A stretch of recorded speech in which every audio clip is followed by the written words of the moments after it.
Terima kasih kepada anda semua yang terus bersama dengan Selamat Pagi Malaysia. Jadi apa yang berlaku semalam apabila perletakan jawatan Tan Sri Muhyiddin Yassin sebagai Perdana Menteri dan juga Tan Sri Muhyiddin Yassin dilantik sebagai Perdana Menteri sementara. Jadi untuk melihat fungsi Perdana Menteri sementara ini, saya bersama dengan Profesor Dr. Siwa Murugam Pandian, pensyarah sosiologi politik, Pusat Pengajian Sains Kemasyarakatan USM.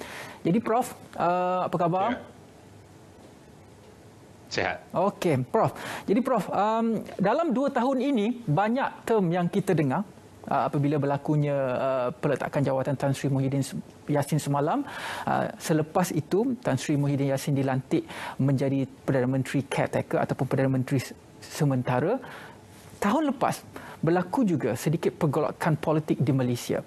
Term Perdana Menteri interim juga wujud pada tahun lepas. Jadi kita berlega-lega dengan 3 term. Pertama Perdana Menteri, yang kedua Perdana Menteri interim yang pernah dipegang oleh Tun Dr. Mahathir Mohamad dan juga semalam Perdana Menteri caretaker.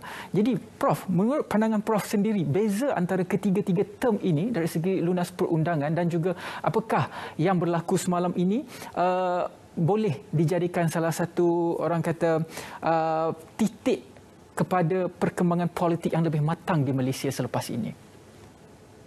Ya, kalau kita perhatikan, terma-terma ini lazimnya dirujuk kepada usaha untuk melindungi institusi-institusi yang ada dalam kerajaan dan juga mempertahankan perlembagaan. Dan saya percaya apabila seseorang Perdana Menteri kehilangan majoriti di Parlimen, ada 2 pilihan. Satu, melepaskan jawatan, atau kedua, memohon untuk pembubaran Parlimen. Yang kedua tidak berlaku kerana kita berada dalam suasana yang tidak memungkinkan sesuatu pilihan raya diadakan. Dan selepas Tan Sri Muhyiddin melepaskan jawatan, sudah pasti dalam tempoh masa untuk melantik seseorang Perdana Menteri, kita memerlukan satu bentuk kerajaan sementara. Bila dikatakan kerajaan sementara, sudah pastilah ia merujuk kepada usaha untuk memastikan pentadbiran, tadbir urus, sistem penyampaian boleh dilakukan secara berterusan, dan kita yakin itulah antara elemen yang dimainkan oleh penjawat awam yang tinggi kewibawaannya. Dalam konteks penjajaran politik yang berlaku pada Mac 2020, kita melihat terma baru digunakan, interim. Kerana ketika itu Tun Dr. Mahathir melepaskan jawatan dan tidak ada seorang Perdana Menteri. Walaupun dipujuk untuk kekal, tetapi beliau membuat keputusan untuk melepaskan jawatan, dan Yang Tuan Agong atas kearifan ke bawah duli telah memohon agar buat sementara kekal sebagai Perdana Menteri sehingga seorang itu dilantik. Tapi secara legitnya, secara rasmi, secara sah, kedudukan Perdana Menteri jelas dalam perlembagaan di bawah perkara 40 dan juga 43. Tidak ada terma interim, tidak ada terma sementara.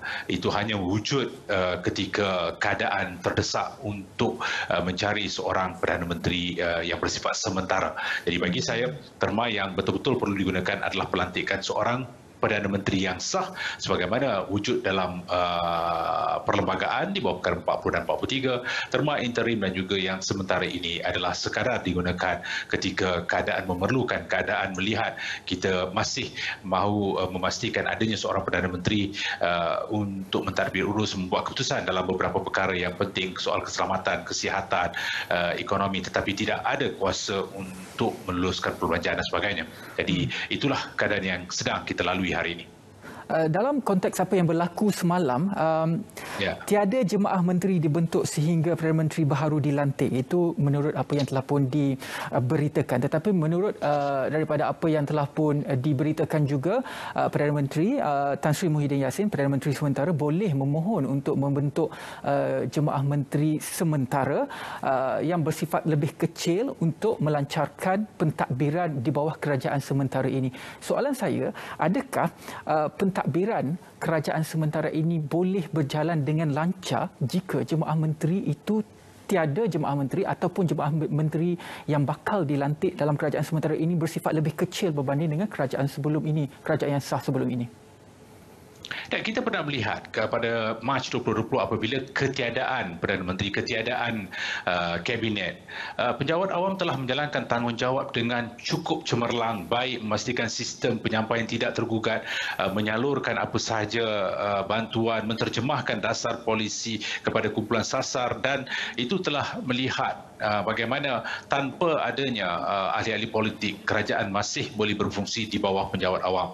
Tapi di sini, apabila bersifat sementara, lazimnya keadaan ini berlaku ketika pembubaran parlimen, seorang Perdana Menteri dan kabinetnya akan melepaskan jawatan, dan sementara menunggu pilihan raya diadakan, Perdana Menteri memainkan peranan sementara untuk membolehkan mandat baru diperolehi. Ketika itu juga kabinet bersama dengan Perdana Menteri akan meletakkan jawatan. Itulah yang berlaku pada Mac 2020, itu juga berlaku semalam, kerana kabinet itu adalah kabinet yang bersifat kolektif, bersifat konsensus bersama dengan Perdana Menteri, maka mereka juga melepaskan jawatan mereka. Sama ada kita memerlukan sebuah kabinet sementara yang kecil, buat masa ini saya rasakan itu tidak juga wujud dalam perlembagaan. Itu juga saya rasakan tidak diperlukan, kerana dalam masa beberapa hari ini kita akan melihat pelantikan seorang Perdana Menteri yang sah, dan saya melihat bahawa kedudukan sementara ini tidak akan berpanjangan sehingga ke pilihan raya akan datang. Walhal hari ini, besok ke bawah duli akan mula berjumpa dengan kepimpinan parti untuk melihat siapakah yang mempunyai majoriti, kerana di bawah perkara 40 dan 43 kita melihat Yang Tuan Agong akan menggunakan budi bicara, kearifan baginda, yang pada hemat baginda mungkin seseorang itu ada sokongan majoriti di dalam Dewan. Itu akan ada prosesnya sepanjang minggu ini, dan saya percaya dalam masa beberapa hari ini kita akan melihat pelantikan seorang Perdana Menteri. Bermakna tidak memerlukan pembentukan sebuah kabinet kecil untuk mengurus, kerana sementara pelantikan itu berlaku, kita ada pejabat awam yang diyakini, yang sebenarnya banyak memainkan peranan yang cukup besar memastikan sistem pencapaian ataupun sistem penyaluran dasar dan polisi itu tidak tergugat dengan krisis kepimpinan yang sedang kita lalui. Okey, bersama kita juga pada hari ini adalah Profesor Datuk Dr. Abdul Halim Siddiq, penganalisis politik dan juga perundangan, juga menerusi talian Skype. Assalamualaikum Prof Halim. Waalaikumsalam warahmatullahi. Jadi Prof Halim, apa yang berlaku semalam, kita lihat penggal ini sahaja. Kalau kita lihat selepas PRU ke-14 berlaku 2 kali pertukaran kerajaan, dan apa yang akan bakal berlaku adalah masuknya kerajaan yang ketiga dalam penggal ini sahaja. Jadi apabila kita melihat situasi ini, lunas undang-undang yang berada di Malaysia ini begitu bersifat dinamik untuk seolah-olah membenarkan situasi yang sangat kompleks ini berlaku. Pada pandangan Prof sendiri, pada masa akan datang, adakah kita perlu melihat kembali undang-undang juga perlembagaan ini supaya kita ketatkan sedikit, supaya tidak lagi berlaku krisis politik yang melanda negara pada ketika ini yang mampu mengganggu-gugat kestabilan negara? Baik, kita perlu ingat yang berlaku semalam adalah peletakan jawatan Perdana Menteri, dan di Tuanku Yang di-Tuan Agong telah berkenan melantik Tan Sri Muhyiddin sebagai Perdana Menteri caretaker. Jadi yang dilantik adalah Perdana Menteri caretaker sementara, bukan kerajaan sementara, ya. Itu kita kena lihat. Dan pelantikan ini ialah sementara seorang Perdana Menteri yang baru dengan jemaah kabinetnya untuk menasihati Perdana Menteri sebagaimana yang termaktub dalam perlembagaan perkara 43.1. Dan Perdana Menteri nanti akan dilantik oleh Yang Tuan Agong sesiapa saja yang mendapat majoriti sokongan dalam Dewan Rakyat. Nah, sekarang Perdana Menteri yang menjadi caretaker ini sementara hanya bersifat sebagai pengerusi sebuah syarikat besar. Dia kerjanya adalah berkoordinasi dengan kementerian-kementerian. Persoalan tadi sama ada tanpa jemaah menteri, negara ini boleh berfungsi, boleh menjalankan segala aktiviti negara. Jawapannya ialah ya, boleh. Sebab kita di Malaysia ada sebuah Suruhanjaya Perkhidmatan Awam yang amat baik dengan semua kementerian-kementerian, dan KSN kita ada Ketua Setiausaha Negara, dan setiap kementerian walaupun tanpa menteri mereka beroperasi dengan KSU dan pejabat-pejabat awam yang amat berkaliber dan pengalaman untuk menguruskan tadbir urus negara kita. Dan of course yang paling digusarkan persoalan sekarang ialah mengenai COVID-19 ini, bagaimana pelaksanaannya, memantau dan mengenai vaksinasi, bagaimana kita nak capai immunity kelompok kita, herd immunity. Adakah ini akan boleh tercapai tanpa sebuah kerajaan? Sebab itulah tuanku melantik Perdana Menteri sementara. Dan sementara itu, suatu sidang parlimen yang khas patut dijalankan untuk menentukan siapakah di antara ahli-ahli Dewan Rakyat yang mendapat sokongan majoriti yang boleh Tuan Agong melantik sebagai Perdana Menteri untuk mempengurusi kan jemaah menterinya bagi menasihati Yang Tuan Agong.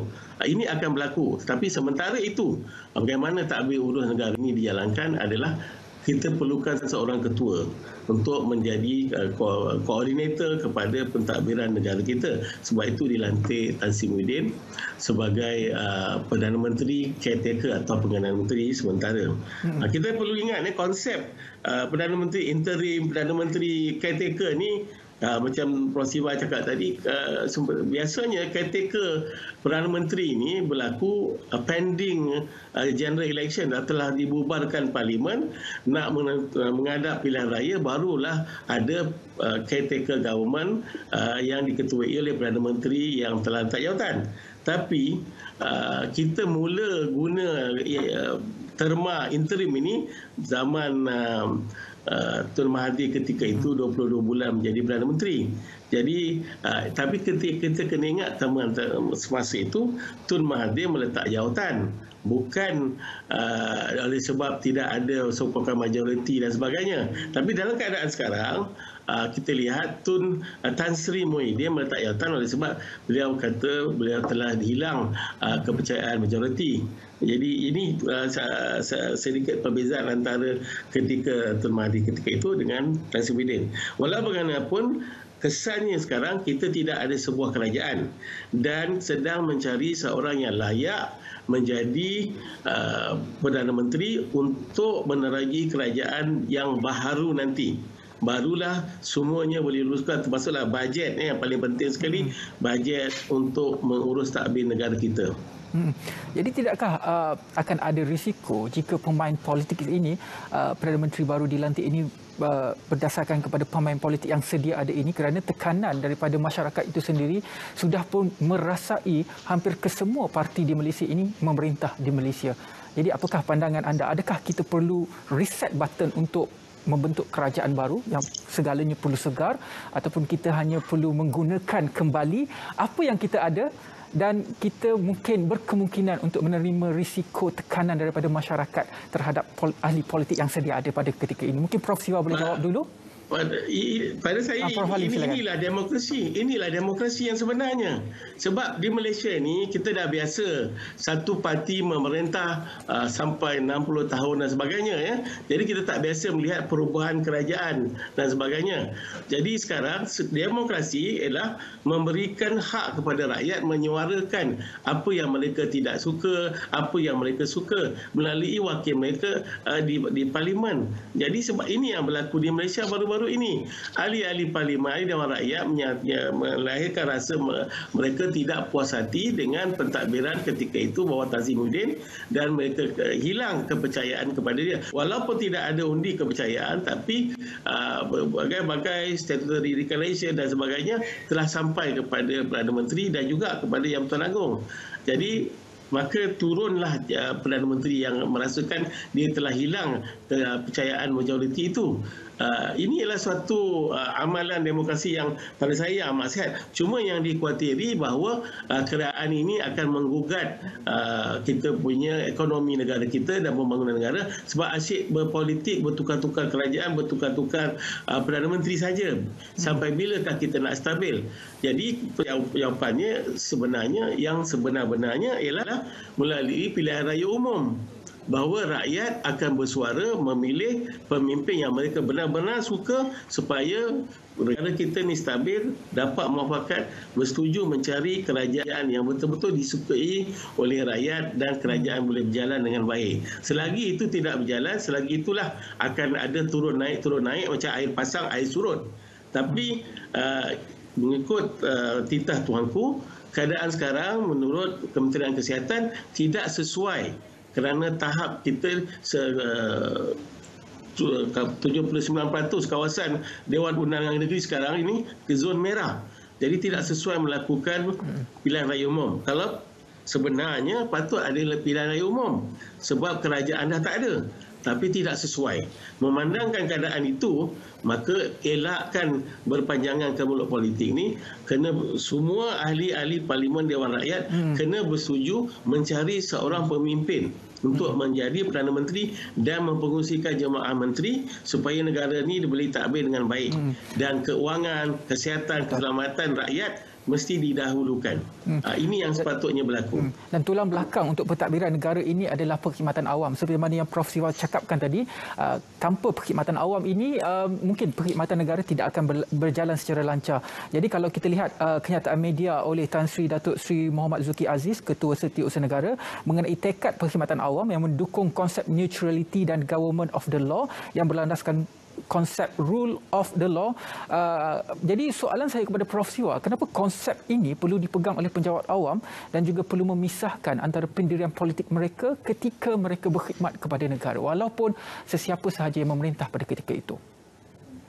Dan kita berpegang kepada konsep bagaimana kita akan menjalankan tanggungjawab kepada kerajaan yang memerintah hari ini. Misalnya, jika kerajaan A hari ini pemimpinnya adalah seorang yang mungkin fahaman politiknya berbeza dengan daripada kita, itu tidak bermakna kita harus mengutamakan fahaman politik dan membelakangkan kehadiran pemimpin itu. Saya percaya sebuah kerajaan yang bebas, telus, kompetensi dan juga beretika serta berintegriti akan melihat kepada konsep rule of law yang juga akan memastikan bahawa sesiapa sahaja yang datang untuk memerintah tidak akan sama sekali mengganggu gugat perencanaan dan juga perancangan sistem penyampaian serta penjawat awam. Penjawat awam haruslah bersifat neutral, berkecuali dalam semua keadaan supaya apa saja yang mereka lakukan itu bukan berdasarkan kepada kepentingan ideologi ataupun fahaman politik, tetapi berdasarkan kepada kepentingan agenda raya. Itu jelas. Dan sebab itulah apabila seorang Perdana Menteri kemudian dilantik, mempunyai peranan dan juga bertanggungjawab memastikan bahawa penjawat awam ini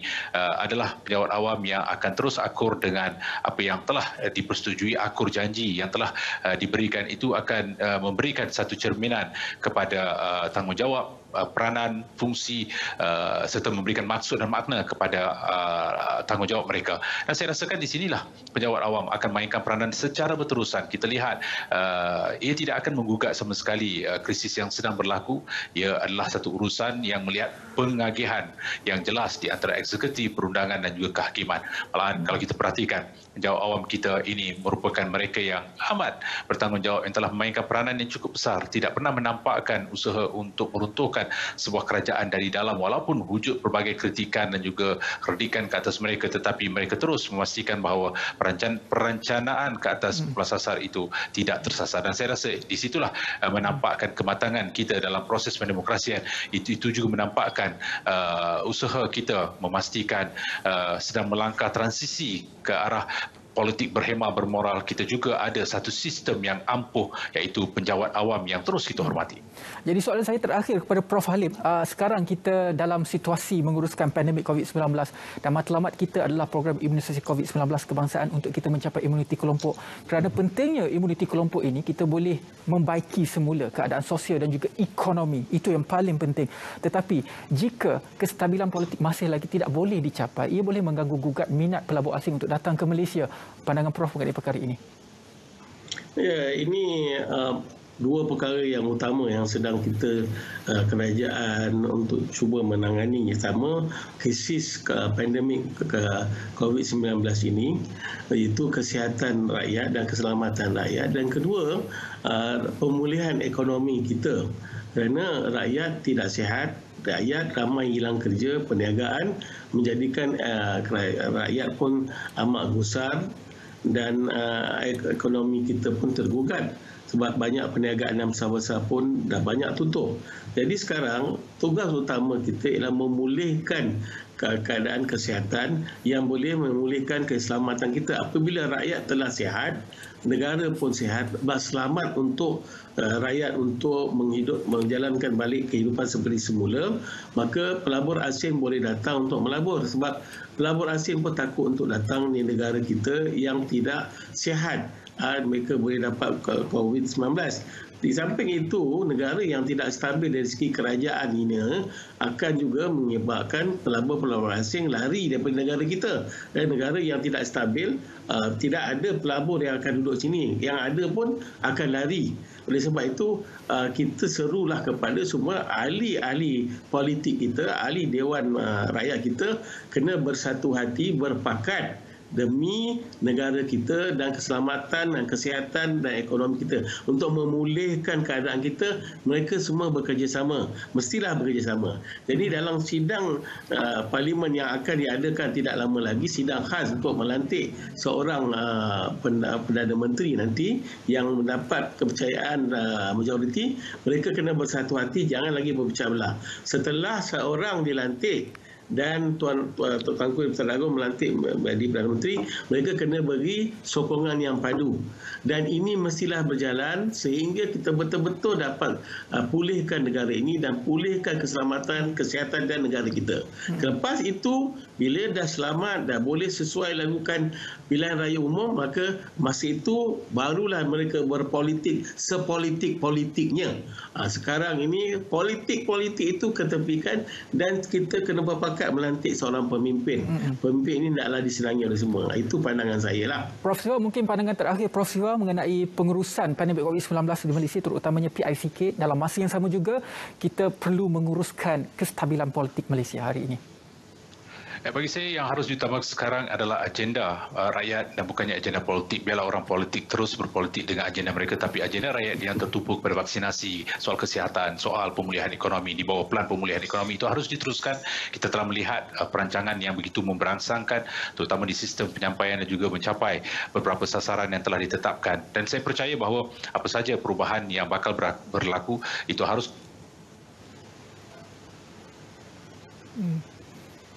yang telah kita lakukan selama hampir 18 bulan. Itu penting kerana gugatan ke atas perancangan kerajaan akan menyebabkan rakyat yang menjadi mangsa dalam soal sekarang ini. Kita harus mementingkan keperluan, kemahuan dan juga membaca mindset rakyat bahawa kita sedang bergerak ke hadapan dan krisis politik ini diharap akan ada penghujungnya dengan pelantikan seorang Perdana Menteri yang diterima semua, seorang Perdana Menteri yang akan mengguna pakai kedudukan beliau, memastikan tidak lagi wujud krisis politik tetapi menyatukan balik kedua-dua blok, baik blok kerajaan ataupun blok pembangkang, dan juga melihat bahawa masa depan negara banyak bergantung kepada sejauh manakah kita mempamir rasa bertanggungjawab dan juga mahu menjadi teladan kepada yang lain. Itu dia pandangan daripada dua pakar mengenai fungsi Perdana Menteri sementara. Terima kasih banyak-banyak kepada Profesor Datuk Dr. Abdul Halim Siddiq, penganalisis politik dan perundangan, dan juga Profesor Dr. Siva Murugan Pandian, pensyarah Sosiologi Politik Pusat Pengajian Sains Kemasyarakatan Universiti Sains Malaysia. Baiklah, kita kembali selepas ini. Terima kasih banyak-banyak dan teruskan kesetiaan anda bersama dengan Selamat Pagi Malaysia.